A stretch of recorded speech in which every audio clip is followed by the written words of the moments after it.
Superiority theory আমাদের পাশের দেশের ব্রাহ্মণ্যবাদীরা বিশ্বাস করে। এরা বিশ্বাস করে কি, যে আমরা তাদের বিশ্বাস অনুযায়ী আমরা ভগবানের মাথা থেকে তৈরি হয়েছি। এই জন্য কেউ নতুন করে ধর্ম চেঞ্জ করে ব্রাহ্মণ হতে পারবে না। ব্রাহ্মণ জন্মগত হতে হবে, লিগ্যাসি বংশগত হতে হবে। তো ব্রাহ্মণরা কোত্থেকে তৈরি হয়েছে? ভগবানের মাথা থেকে তৈরি হয়েছে।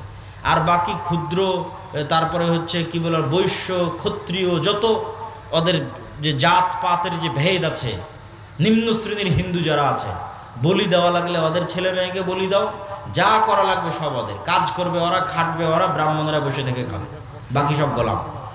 এটাই কিন্তু হিন্দু কালচার। এবং এই কারণেই কিন্তু বাংলাদেশের মুসলমানেরা এত বেশি মুসলমান হয়েছে। কেন? বাংলাদেশের মুসলমানেরা বেশিরভাগ নিম্ন বর্ণের হিন্দু ছিল। যখন বিদেশ থেকে মুসলমানেরা এই দেশে প্রবেশ করেছে, তখন এই দেশের হিন্দুরা দেখেছে এর চাইতে সাম্যতার ধর্ম, এর চাইতে সমতার ধর্ম, এর চাইতে মানবতার ধর্ম, যেখানে রাজা কি, বাদশাহ কি, আমির কি, প্রজা কি, এক সিস্টেমে, এক কাতারে, এক মসজিদে, কেউ বলতে পারবে না যে মসজিদে ওই জায়গাটা আমার, কেউ আগে জায়গার না যাক, এই জায়গাটা আমার, এখানে যেন কেউ না বসে, কোনো ক্ষমতা নেই। রাজা বাদশাহ কারো ক্ষমতা নেই। মসজিদে যে যেভাবে প্রবেশ করেছে, সে যেভাবে জায়গা পেয়েছে, সে সেখানে বসবে, সে সেখানে সালাত আদায় করবে, পায়ের সাথে পা মিলাবে। এই যে ইসলামের মধ্যে কালারকে কেন্দ্র করে, জন্মগতকে কেন্দ্র করে, কোনো কিছুকে কেন্দ্র করে যে কোনো ভেদাভেদ নাই, যে রাসূল সাল্লাল্লাহু আলাইহি সাল্লাম হাদিসে বলেছে, লা ফাজলা লিআরাবিয়্যিন আলা আজামিয়্যিন ওয়ালা লিআজামিয়্যিন আলা আরাবিয়্যিন, যে কোনো আরবের ন্যূনতম প্রাধান্য নাই কোনো অনারবের উপর, কোনো অনারবের ন্যূনতম প্রাধান্য নাই কোনো আরবের উপর, কোনো কালো রঙের মানুষের ন্যূনতম প্রাধান্য নাই সাদা রঙের মানুষের উপর, কোনো সাদা রঙের মানুষের ন্যূনতম প্রাধান্য নাই কোনো কালো বর্ণের মানুষের উপর। এই যে বিশ্বের সবচেয়ে শ্রেষ্ঠ মানুষকে শুধুমাত্র আদম সন্তান হিসেবে ট্রিট করা। যদি জো বাইডেন, তো জো বাইডেনও আদম আলাইহিসসালাতু ওয়াসসালামের সন্তান। ডক্টর ইউনুস, তো ডক্টর ইউনুস আদম আলাইহিসসালাতু ওয়াসসালামের সন্তান। বাই বর্ন, জন্মগতভাবে রক্তের দিক থেকে এরা সমান। গায়ের রঙের কারণে, কোন বংশে জন্মগ্রহণ করেছে, কোন এলাকায়, কোন দেশে জন্মগ্রহণ করেছে, এর কারণে মান সম্মানের কোনো কমতি হবে না। মান সম্মানের কমতি হবে কাজের কারণে, কর্মের কারণে। তো যখন এই অঞ্চলের নিম্নবর্ণের হিন্দুরা দেখলো যে তো এর চেয়ে শ্রেষ্ঠ ধর্ম হয় না, তখন দলে দলে ইসলাম গ্রহণ করেছে। তাহলে ওখানে ইহুদিদের সুপারিয়রিটি থিওরি, এখানে হিন্দুদের সুপারিয়রিটি। ব্রাহ্মণ্যবাদী হিন্দু আর জায়নিস্ট ইহুদি, এরা হচ্ছে সুপারিয়রিটি থিওরিতে বিশ্বাস করে। এরা বাদে, যেমন ব্রাহ্মণ্যবাদী হিন্দুরা মুখে বলুক আর না বলুক, তারা কি মনে করে? তারা মুসলমানদের মনে করে লেচ্ছ, জবন, অস্পৃশ্য।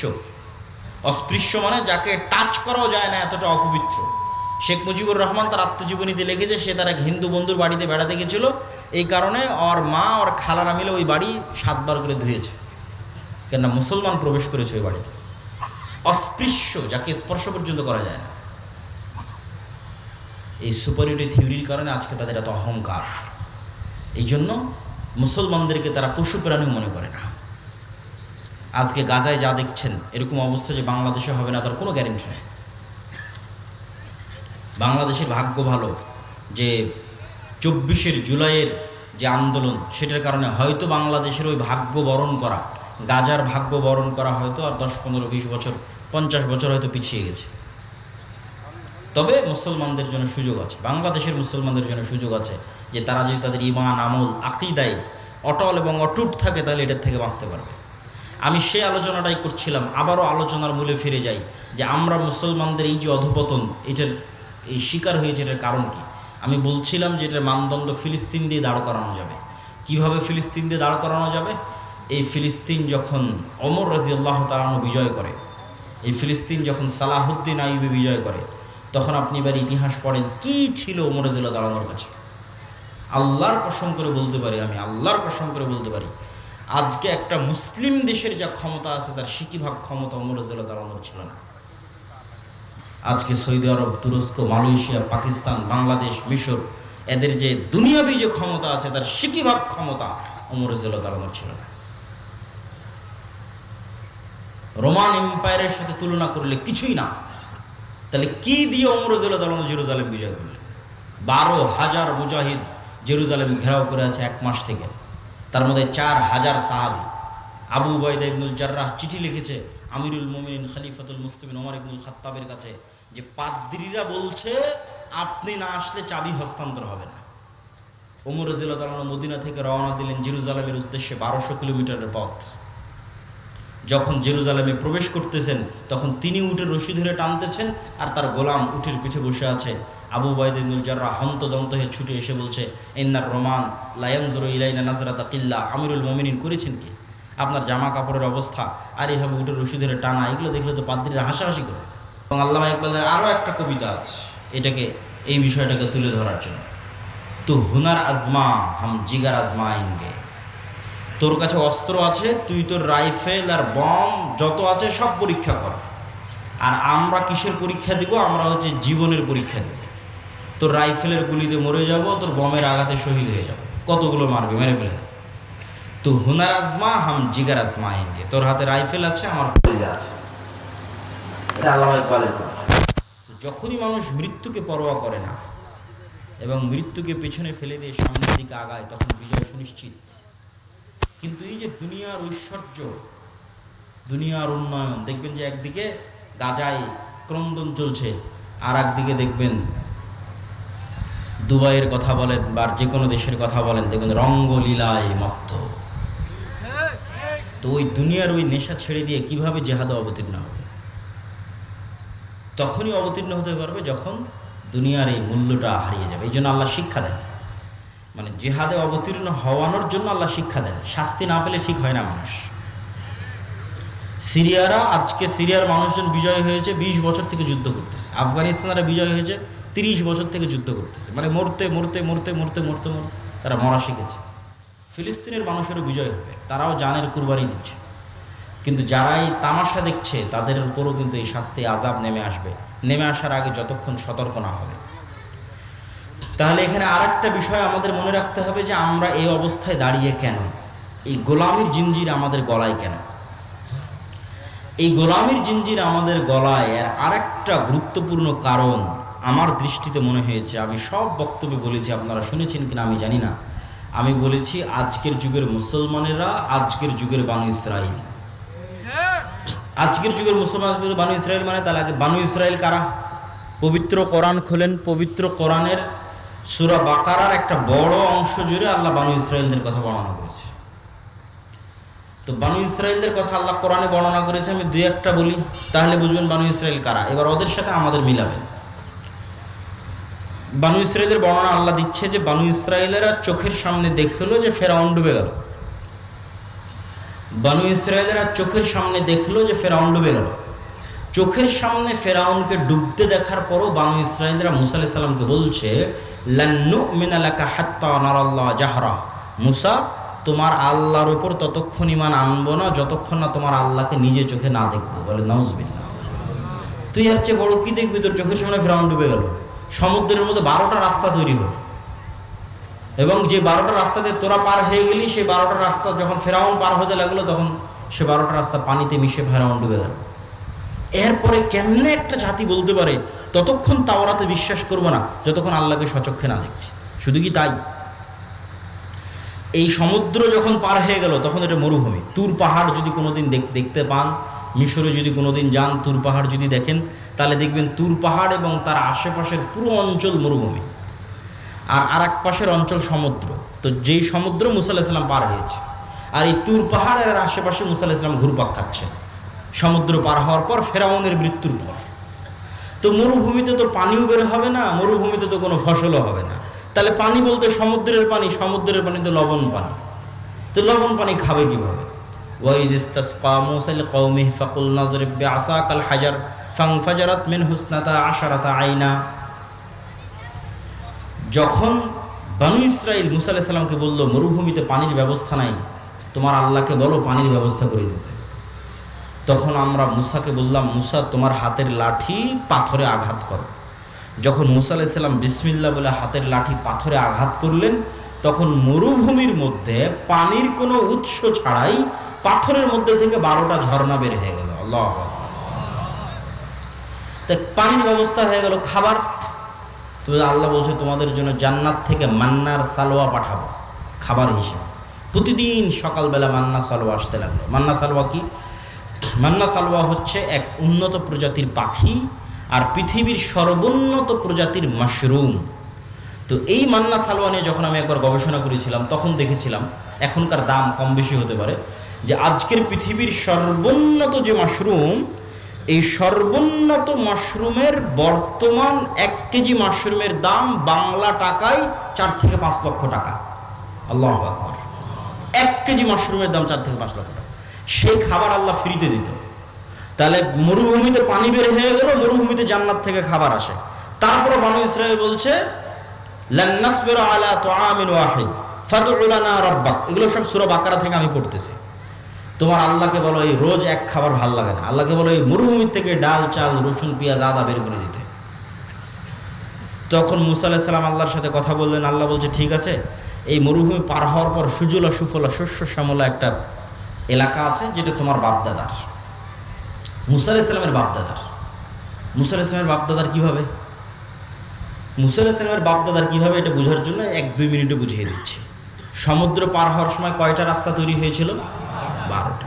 ঝর্ণা ফাটার সময় কয়টা ঝর্ণা বের হলো? আল্লাহ কিন্তু কোরআনে বলছে ইসনা আশার, 12টা। এটা হচ্ছে ইউসুফ আলাইহিস সালামের 12 ভাই, ইয়াকুব আলাইহিস সালামের 12 সন্তান। ইউসুফ আলাইহিস সালামের 12 ভাইয়ের পরবর্তী বংশধর হচ্ছে তারা। ইউসুফ আলাইহিস সালামের 400 বা 300 বছর পর মুসা আলাইহিস সালাম আসছে। ওই বংশে ইব্রাহিম আলাইহিস সালামের বংশে, ইসাক আলাইহিস সালামের বংশে, ইয়াকুব আলাইহিস সালামের বংশে, ইউসুফ আলাইহিস সালাম এবং তার ভাইদের বংশে, তারাই বনু ইসরাঈল। তাহলে এরা সবাই হচ্ছে নবীদের সন্তান। কোন নবীর সন্তান? ইব্রাহিমের সন্তান, ইসহাকের সন্তান, ইয়াকুবের সন্তান, ইউসুফ আর তার ভাই। তারা বলতেছে আল্লাহকে মানবো না যতক্ষণ না আল্লাহকে চোখে না দেখব। তো তখন আল্লাহ বলছে ঠিক আছে, এখানে খাবার লাগবে। তো ওই যে তোমাদের বাপদাদার ভূমি জেরুজালেম, বাপদাদার ভূমি কিভাবে? ইব্রাহিম আলাইহিস সালাম এখানে, বক্তব্যের শুরুতে বলেছি, ইরাক থেকে পালিয়ে ইব্রাহিম আলাইহিস সালাম এখানে আসছে। লূত আলাইহিস সালাম এখানে, ইব্রাহিম আলাইহিস সালামের ছেলে ইসহাক এখানে, ইসহাকের ছেলে ইয়াকুব এখানে। ইউসুফ যখন কুয়ায় পড়ে বাজারে বিক্রি হয়ে মিশরে চলে গেল, তখন ইয়াকুব আলাইহিস সালাম 12 ছেলে সব মিশরে গেলেন। তার মধ্যে তো সব জেরুজালেমে। তাহলে আজ 400 বছর পর, ওই যে 400 বছর আগে ইউসুফ আলাইহিস সালাম মিশরে গেছিল, তারপর ভাইয়েরা মিশরে গেছিল, আজ 400 বছর পর বনু ইসরাঈলকে আল্লাহ বলছে, মুসা আলাইহিস সালামকে আল্লাহ বলছে তোমার বাপদাদার ভূমি, যেখানে ইব্রাহিম থাকতো, ইসহাক থাকতো, ইয়াকুব থাকতো, ওটা সুজলা সুফলা শস্য শ্যামলা, যাও যুদ্ধ করে বিজয় করো। তখন নবীর সন্তানেরা বলতেছে যাদের কাছে জান্নাত থেকে খাবার আসে, যাদের কাছে ঝর্ণা ফেটে পানি বের হয়, যাদের কারণে আল্লাহ ফেরাউনকে ডুবিয়ে দিয়েছে, 12টা রাস্তা তৈরি করে দিয়েছে, তারা বলছে ইযহাব আনতা ওয়া রাব্বুকা ফাকাতিলা, তুমি আর তোমার আল্লাহ গিয়ে যুদ্ধ করো। নাউযুবিল্লাহ মিন যালিক। তাহলে এরা হচ্ছে বনু ইসরাঈল। তো এদের সাথে মুসলমানদের তুলনা কি? এরা নবীর সন্তান হওয়ার পর কতটা ধোঁকাবাজ, কতটা শঠতাপূর্ণ, কতটা মুনাফিক, কতটা মিথ্যুক, কথা দিয়ে কথা রাখে না, কৌশল করে, কূটকৌশল করে, চালাকি করে, ধোঁকা দেয়। এক পর্যায়ে মুসা আলাইহিস সালাম বিরক্ত হয়ে গেছে। ফাফরুক বাইনানা, আল্লাহ আমি আর আমার কওমের দায়িত্ব পালন করতে পারবো না। মুসা আলাইহিস সালাম রিজাইন পত্র দিয়ে দিয়েছে, পদত্যাগ পত্র জমা দিয়ে দিয়েছে, ক্লান্ত হয়ে গেছে। তো ওরা যেমন, ওই বনু ইসরাঈলেরা যেমন মিথ্যুক, ধোঁকাবাজ, শঠতা, মুনাফিক হয়ে গেছিল, আজকের যুগের মুসলমানেরা তাই হয়ে গেছে। এটা আপনি আপনার আশেপাশে যে কোনো জায়গায় তাকালে দেখতে পাবেন যে হুবহু বনু ইসরাঈলের চরিত্র মুসলমানদের মধ্যে চলে এসেছে। আর এই কারণেই আল্লাহ বনু ইসরাঈলের এত লম্বা ঘটনা কোরআনে বলে রেখেছে, কেন আল্লাহও জানে একদিন উম্মতে মুহাম্মাদি বনু ইসরাঈল হবে। তো এটা পড়ে যেন শিখে, এদের ঘটনাগুলো পড়ে যেন শিখে, এটা আল্লাহও জানে যে উম্মতে মুহাম্মাদি বনু ইসরাঈল হয়ে যাবে। এই জন্য রাসূলুল্লাহ সাল্লাল্লাহু আলাইহি ওয়াসাল্লাম বলেছেন আয়াতুল মুনাফিক সালাসা, মুনাফিকের আলামত 3টা। কথা বললে মিথ্যা বলে, গালি দেয়, ওয়াদা ভঙ্গ করে, মিথ্যা বলে, এগুলো হচ্ছে মুনাফিকের আলামত। এবার আপনি আপনার আশেপাশে দেখেন, নামাজ ঠিক আছে, দাড়ি ঠিক আছে, টুপি ঠিক আছে, হজ ঠিক আছে, ওমরা ঠিক আছে, সব ঠিক আছে। এমনকি ফিলিস্তিনের গাজায় যদি যান, মিশরে যদি যান, দেখবেন যে সব কিছু ঠিক আছে, কিন্তু একটা জায়গায় ধরা খেয়ে যাবে। দেখবেন যে নিজের মুসলমান ভাইয়ের রক্তের উপর বিক্রি করে দালালি চলতেছে। একটা টাকা আপনি মিশর থেকে গাজায় পাঠাবেন, শুধু সিন্ডিকেট আর দালালের কারণে এই টাকাটা গাজার মধ্যে যেতে যেতে যেতে যেতে যেই পরিমাণে দাম বাড়ে, মিশরে যদি 500 পাউন্ডে একটা খাসি কিনতে পাওয়া যায়, তাহলে গাজার মধ্যে ঢুকতে ঢুকতে ঢুকতে ঢুকতে শুধু সিন্ডিকেট দালাল, সিন্ডিকেট দালাল, সিন্ডিকেট দালাল, ঢুকতে ঢুকতে এই টাকায় ওই খাসি আর 5,000 পাউন্ডও খুঁজে পাওয়া যাবে না। অথচ এই সমস্ত সিন্ডিকেট এবং দালালেরা মুসলমান, এরা এই দালালি আর সিন্ডিকেটের ব্যবসা করতেছে। আর মরা যে ভাই এখন মরবে, খাবার পায় না, ওই ভাই যে মৃত্যুর মুখ, তার মুখে খাবার দিতে হবে, তার টাকার সাথে ব্যবসা করতেছে। এ হলো মুসলমান ইসরায়েল, মিথ্যুক, ধোঁকাবাজ, সততাপূর্ণ, দুর্নীতিবাজ। এই জন্য এগুলো জালসা সম্মেলনের গত 16 বছর কত এমপি, মন্ত্রী, মিনিস্টার, চেয়ারম্যান, মেম্বার, এগুলোর অতিথি বিশেষ অতিথি, এসি, ডিসি, ওসিল্যান্ড, এসপি ছিল, যে বলা যায় 80-90% বেশি এগুলো জালসা, মাদ্রাসা, মসজিদ, এগুলোর কমিটির সভাপতি, সেক্রেটারি, আর অন্তত 50% বেশি উমরাকারী হাজি, আর অন্তত 10% আছে তাহাজ্জুদের সালাত আদায়কারী। কিন্তু নিজ নিজ দায়িত্বের জায়গায় সবগুলো মিথ্যুক, চোর আর বাটপার। এই হলো বানু ইসরাইল, মানে দেখাচ্ছে একটা, আসলে হচ্ছে আর একটা। বানু ইসরাইল এগুলো হচ্ছে গোলামের স্বভাব। তবে এই যে গোলামের স্বভাব আমরা চলে এসেছি, আপনাদের মনে কি এটা প্রশ্ন হয় না যে ইব্রাহিম আলাইহিস সালামের সন্তানেরা কেমন এরকম হয়ে গেল? প্রশ্ন হয় না? হয় না? এই প্রশ্নের উত্তর নিতে হয়। তো এই প্রশ্নের উত্তর দেওয়ার আগে, তার আগে 2 মিনিট একটা জরুরি একটা আবেদন আছে, যে আপনাদের মধ্যে এই প্রতিষ্ঠানের সহযোগিতার জন্য হয়তো চাদর নিয়ে যাবে, আপনারা অবশ্যই প্রতিষ্ঠানের সহযোগিতা করবেন।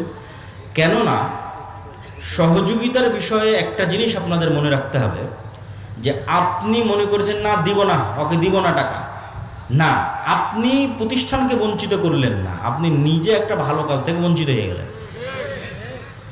আপনি চিন্তা করছেন একরকম, বিষয়টা ঘটছে আর একরকম। এখানে আর 2টা উদাহরণ দিই। ফেতরা দিয়েছেন না সবাই? ফেতরা দিয়েছেন? মাশাআল্লাহ। হাদিসে রাসূল সাল্লাল্লাহু আলাইহি ওয়াসাল্লাম বলছে কি, ফেতরা হচ্ছে সিয়ামের মধ্যে যদি কোনো ভুল ত্রুটি হয় তার কাফারা। কেউ যদি দিনের বেলা সিয়াম অবস্থায় তার স্ত্রীর কাছে যায়, তা আল্লাহ নবী বলছে কাফারা একটানা 60 দিন রোজা, না হয় 60 দিন মিসকিন খাওয়া, না হয় গোলাম আজাদ করো। তার মানে দুনিয়াতেই ইবাদতের মধ্যে ত্রুটি হলে ধন সম্পদ দিয়ে, টাকা পয়সা দিয়ে, জরিমানা দিয়ে বাঁচা যাচ্ছে। কথা মনে আমি বুঝাতে পারি? দুনিয়াতেই যখন ইবাদতের মধ্যে গুনাহ হয়ে যাচ্ছে, তখন আল্লাহ সিস্টেম তৈরি করে দিয়েছে, দুনিয়াতেই তুমি তোমার ইবাদতের ভুলের কাফারা দিয়ে দিতে পারবা, টাকা দিয়ে, ধন সম্পদ দিয়ে। এই সিস্টেম কিয়ামতের মাঠেও চলবে। কিন্তু কিয়ামতের মাঠে তখন তো আর টাকা বানানোও যাবে না, আর টাকা থাকবেও না। তাহলে এখন যারা আগে থেকে সেভিং অ্যাকাউন্টে জমা করে রাখবে টাকা পয়সা, ধন দৌলত আল্লাহর কাছে, আল্লাহকে কর্জ দিয়ে রাখবে, আল্লাহ ওগুলোকে আবাদ করবে, বাড়াবে। আল্লাহ বলছে তুমি যেমন একটা ধানের গাছ পুতলা, সেখান থেকে যেমন 100 ধানের শীষ বের হবে, আমার কাছে টাকা দাও, আমি ওটাকে বাড়াতেই থাকবো, বাড়াতেই থাকবো, বাড়াতেই থাকবো। তারপরে কিয়ামতের মাঠে তুমি যেদিন উপস্থিত হও, উপস্থিত হয়ে দেখবা কার নামে গীবত করেছো, কাকে অপবাদ দিয়েছো, কোথায় ঠিক মতো নামাজ পড়নি, কোথায় রোজা ছুটে গেছে, কত রকমের এলোমেলো হয়ে গেছে। তখন তোমার এই টাকা দিয়ে আস্তে আস্তে কাফারা হবে, তুমি বেঁচে জান্নাতে চলে যাবা।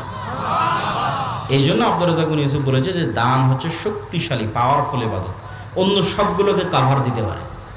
আর কোনো ইবাদত আর একটাকে কাভার দিতে পারে না। হজে যান, দেখবেন যে একটা ইবাদত ছুটে গেছে, কথার কথা আপনি একটা ভুল করে ফেলেছেন, তখন আপনাকে মুআল্লিম বলবে দম দিতে হবে। দম কি? একটা খাসি জবাই করতে হবে। তো খাসি জবাই করতে কি লাগবে? টাকা লাগবে। তো টাকা দিয়ে খাসি জবাই করে হজের একটা ভুল শুধরে গেছে। সম্মানিত উপস্থিতি, তা আপনাদের মধ্যে যারা চাদর হাতে যাবে, আমাদের বক্তব্য অব্যাহত থাকবে এবং খুবই গুরুত্বপূর্ণ আলোচনা, না শুনে অধৈর্য হয়ে আপনারা যাবেন না, তার মধ্যে সহযোগিতাও করতে থাকবেন। তো আমরা প্রশ্ন কি করেছিলাম, ইব্রাহিম আলাইহিস সালাতু ওয়াস সালামের সন্তানেরা এইভাবে মুনাফিক, নিমক হারামে পরিণত হলো, এর কারণ জানার দরকার আছে না নাই? আছে। আমি আমার গবেষণায় যে কারণ বের করেছি, এবং আমার মনে হয়েছে এটাই কারণ, ইতিহাস তার প্রমাণ বহন করে, ইতিহাস তার সাক্ষী বহন করে। সেই কারণটা হচ্ছে যে ইউসুফ আলাইহিসসালাতু ওয়াস সালামের মৃত্যুর পর, ইউসুফ আলাইহিস সালাম মারা গেল। ইউসুফ আলাইহিস সালাম যতদিন বেঁচে ছিল, ভাইয়েরাও মন্ত্রী, মিনিস্টার, চেয়ারম্যান, মেম্বার, বড় বড় পদে ছিল। ইউসুফ আলাইহিস সালামের মারা যাওয়ার পর যেই বংশের সাথে জোট করে ইউসুফ আলাইহিস সালাম ক্ষমতায় ছিল, ওই বংশের নাম হাকসুস বংশ। ওই হাকসুস বংশের পতন হয়ে নতুন বংশ ক্ষমতায় আসলো, তাদের নাম ফেরাউন, ফারাও। এই ফারাওরা বললো যে আগের হাকসুসদের মারবো তো মারবো, ওদের সাথে যাদের জোট ছিল ইউসুফ আর এদের ভাই, এদেরকেও মারবো। তো যখন ইউসুফ আর এদের ভাইদের মারতে গেল, তখন বড় বড় জ্যোতিষী, বড় বড় পাদ্রী, জাদুকরেরা বলল, এই ফারাওরা শোনো, তোমাদের যদি কোনোদের ক্ষমতার পতন হয় তাহলে বানু ইসরাইলদের মধ্যেই পতন হবে, ইউসুফ আর ইউসুফের ভাইদের মধ্যেই এমন সন্তান জন্ম নেবে যে তোমার ক্ষমতাকে ধ্বংস করে দিবে। তো ফেরাউনের মাথা আরো নষ্ট হয়ে গেল, আরো জুলুমের স্টিম রোলার বাড়িয়ে দিল। তো এই জুলুম চলল 300 বছর। ফেরাউনের জুলুম বানু ইসরাইলের উপর চলেছে 300 বছর। 300 বছরে বানু ইসরাইলদেরকে গোলাম বানিয়ে রাখা হয়েছে, এবং গোলাম বানানো হয়েছে দুই ভাবে। এক, সুদী অর্থনীতি। আপনি বলেন ওই যুগে আবার সুদী অর্থনীতি কোথায় থেকে আসলো? জি, কারুন হচ্ছে ফেরাউনের যুগের মানুষ। কারুন সমগ্র মিশরে সুদী অর্থনীতি পরিচালনা করত। সুদী অর্থনীতি দিয়ে, লোন দিয়ে, যেহেতু গোলাম হয়ে গেছে, টাকা নাই, টাকা লাগলে লোন নিতে হবে, লোনের উপর আবার সুদ, লোনের উপর আবার সুদ। একদিকে লোনের উপর আবার সুদ, আর একদিকে পলিটিক্যালি কোনো ক্ষমতা নাই, পুরুষ সন্তান জন্ম নিলে জবাই করে দাও, ভয়ঙ্কর অবস্থা। তো 300 বছরের গোলামিতে তাদের ব্যক্তিত্ব, আত্মমর্যাদা, আত্মসম্মান সব ধ্বংস হয়ে গেছে। যেমন আমি যদি একটা উদাহরণ আপনাকে দিই, যে ধরেন এখানে দুইজন গোলাম বসে আছে, আমি বললাম যে এই যে একটা রুটি তোমাদের জন্য দিলাম, তখন এই দুই গোলাম 3 দিন থেকে না খেয়ে আছে, টাকা পয়সা উপার্জনের কোনো রাস্তা নাই, যেহেতু গোলাম। টাকা নিতে হলে সুদের ভিত্তিতে লোন দিয়ে নিতে হবে কারুনের কাছ থেকে। সুদের ভিত্তিতে লোন দিয়ে নিতে নিতে বেশি লোন হয়ে গেছে, ওটাও শোধ করতে পারে না, তাহলে কই যাবে? তখন এই দুই গোলাম ওই একটা রুটিনে কাড়াকাড়ি লেগে গেছে। তো একটা রুটিনে কাড়াকাড়ি লেগে গেছে, একটা রুটিনে মারামারি লেগে গেছে। তাহলে একটা রুটির জন্য গোলাম কি বলবে? মিথ্যা বলবে। একটা রুটির জন্য গোলাম কি করবে? আরেকজনকে মারবে। একটা রুটির জন্য গোলাম কি করবে? আরেকজনকে হত্যা করবে। একটা রুটির জন্য গোলাম কি করবে? দুর্নীতি করবে। একটা রুটির জন্য গোলাম কি করবে? ধোঁকা দিবে। এইভাবে তখন গোলামের নেচার তৈরি হয়, মিথ্যা বলা, ধোঁকা দেওয়া, মুনাফিক হওয়া স্বভাব তৈরি হয় যখন মানুষ গোলাম অবস্থায় বড় হয়।